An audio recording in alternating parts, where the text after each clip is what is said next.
Ares and Zeus. These two iconic names leave me with a feeling of nostalgia. I think about when Kratos grew massive in size and fought Ares in God of War 1. Ares forcing Kratos into a portal to save his family, which was just an illusion. I think about Kratos playing possum, pretending to give up against Zeus, only to catch Zeus off guard and damage him. And then I think about God of War 3, how Kratos was just punching Zeus in the face, that was left up to the player when to actually stop mashing the circle button so the game can actually end.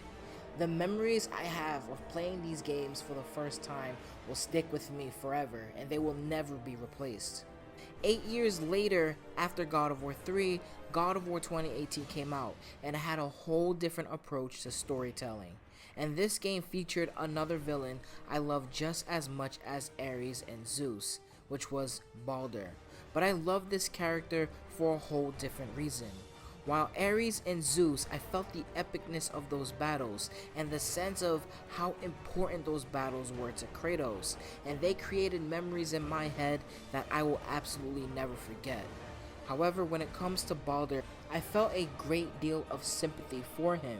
I felt sorry for him, and I understood where he was coming from. But what really pushed me to love Baldur a little bit more than Ares and Zeus is we saw Kratos try to relate to Baldur in some way. That moment when Kratos was talking to Baldur just before the last fight was about to begin is something that I spent so long thinking about. That battle was so cinematic, and the way that it ended was incredible. A terrible end to Baldur's story. A god who wasn't really a villain, but a victim. A victim of his mother's love and overprotection. A victim of maybe circumstance because Odin took the opportunity to use Baldur. It really sucks what happened to Baldur, and it's why he's honestly one of my favorite God of War villains. The story of Baldur is so unlike Ares and Zeus, and when I came to the realization that Baldur wasn't really a villain, just a victim, it made me think that the future of these games will have deeper villains than Ares and Zeus ever were. And this brings me to the villains, or the antagonist of God of War Ragnarok. Thor and Freya are going to be the main antagonist in God of War Ragnarok. These are the words from Santa Monica themselves in an article that they put out after the reveal trailer. Freya is a character who had a massive shift by the end of God of War 2018. She went from a god who was very kind and offered us help and asked for nothing in return, and transformed into someone who wants to destroy us. Her anger is easy to understand and relatable. Even Kratos, with the words he says after Baldur's fight is over, implies he understands why Freya reacted the way she did.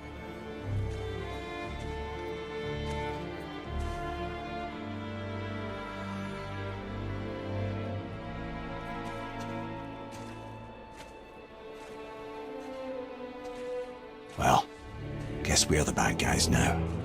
In her eyes, yes. But she could never make that choice. Thor, on the other hand, is very rough. We've never heard a story of Thor being kind. However, it seems Santa Monica is attempting to humanize Thor and show a whole other side of him than the side we perceived of him in God of War 2018. A side which shows him as a god who is trying to live as a mortal, trying to make better decisions for his family. This is something Ryan Hurst in an interview said himself. So the way that I presented him was he has a bit of pathos to him that you wouldn't necessarily expect. That there's some relationships that they investigate where they with his father, with his wife, and with his daughter. They show this other side of him that I was really interested in, which is that, like, for one, he's a drunk. And he's trying not to be a drunk for his family. Like these very sort of like off-center choices for like a Norse god. Yeah. That you don't look at a Norse god and go like, oh, really? He feels that way? You know, so that I tried to present it that way, if that makes sense. Although Odin is very close to Zeus, as in he wants to keep his power, it's more of a tale of survival than anything else. Also, Santa Monica on the behind the scenes video did say that Odin is upset at losing Baldur. Everyone is dealing with their issues, and Kratos and Atreus seem to be the direct cause. Ares wanted more power. He molded Kratos into a warrior to take down Olympus. Zeus wanted to hold on to his power and was afraid of the cycle of son defeating father. Both just wanted to hold on to power, and it's hard to relate or sympathize with their struggles. This is why I'm so interested in Freya, Thor, and Odin. They all have a deeper meaning on why they're fighting Kratos and Atreus and their grudges against them. Freya is pretty obvious. She lost her son. Although her son wanted to hurt her, in her eyes, we took everything from her. We took her only child. Santa Monica also mentioned that Thor is pretty upset about what we did to both Magni and Modi. And Odin wants to survive Ragnarok, and we also took Balder from him, which he's also upset about. The villains in God of War Ragnarok reflect incredible storytelling. Now, this is not me saying that Ares and Zeus weren't incredible characters, they were, but I think that these characters serve a different purpose. Whether Ares and Zeus reflected God of War back then, which was just this power-hungry monster who has suffered long enough and wanted vengeance against the gods. In God of War Ragnarok, it's the gods wanting vengeance against Kratos and Atreus. In their eyes, we are the bad guy. Another reason I love these villains is simply because they are not black and white. They are evil, but they do have a good side to them. For example, Freya obviously was an extremely kind person to us.